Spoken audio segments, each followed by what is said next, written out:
Hello, and welcome to another round of Sarah's question time. And today's question is, Sarah, I've worked so hard in my career and I know I'm really good at my job. Why am I not where I want to be? So this is something that comes up pretty frequently with my clients. By pretty frequently, I would say probably in about 70% of cases. And I always ask the same question here. Do you defer and put on the back burner your own career wants and goals in favor of going the extra mile for your company? And invariably, the answer is always some variation of, yes, actually, I do. I haven't been proactive about furthering my career. I haven't been proactive about building connections. I haven't been proactive in furthering myself, but I have given 110% to my company. And generally, the thinking behind this is, well, hard work got me to where I am. Why would it not get me even further? Well, because different things are required at this stage of the game. Generally, the hope is that people will notice that I am highly competent and wonderful at my job, and they will naturally want to promote me. Doesn't work. Or it doesn't work a lot of the time. And the highly competent executive ends up feeling rather disappointed about that, understandably, especially when they see less competent people progress ahead of them.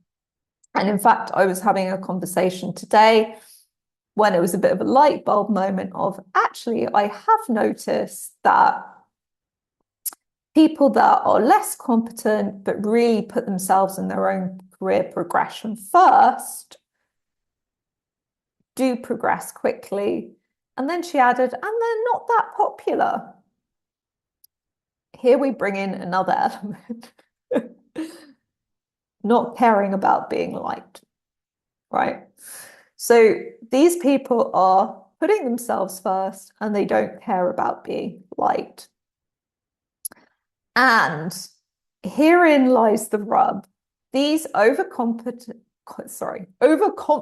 but undercompetent people tend to have more success and get further along than those that are highly competent but underconfident. And by underconfident, I include within that not proactively driving forward their career.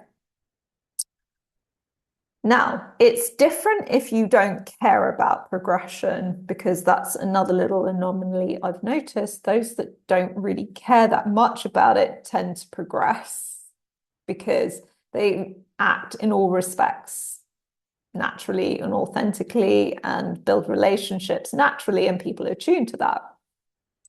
But for those who do really care and decide to focus all of their effort on the job, that can be problematic.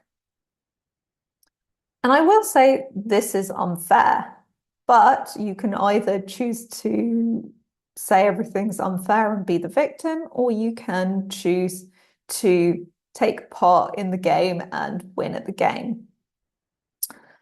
And what do I mean by that? I mean, start putting yourself first.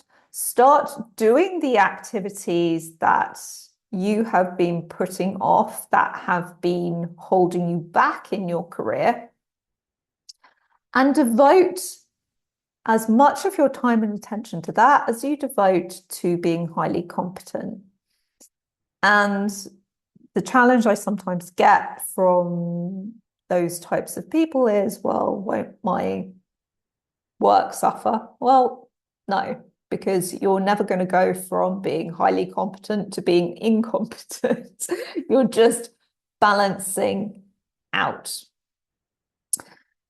Now, this is easier said than done, because It's actually your mindset and emotions that keep you away from putting yourself first, often combined with the ability, the need and drive for external validation and pleasing people and people liking you. You need to work on those core foundations first. So the internal environment, getting to the stage where you put yourself first in your career is something that requires you rewiring your way of thinking.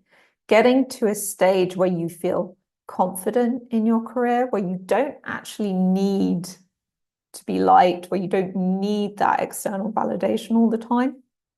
And you're doing all of that so you can change the game and implement the strategy that you need to actually implement in order to move forward in your career.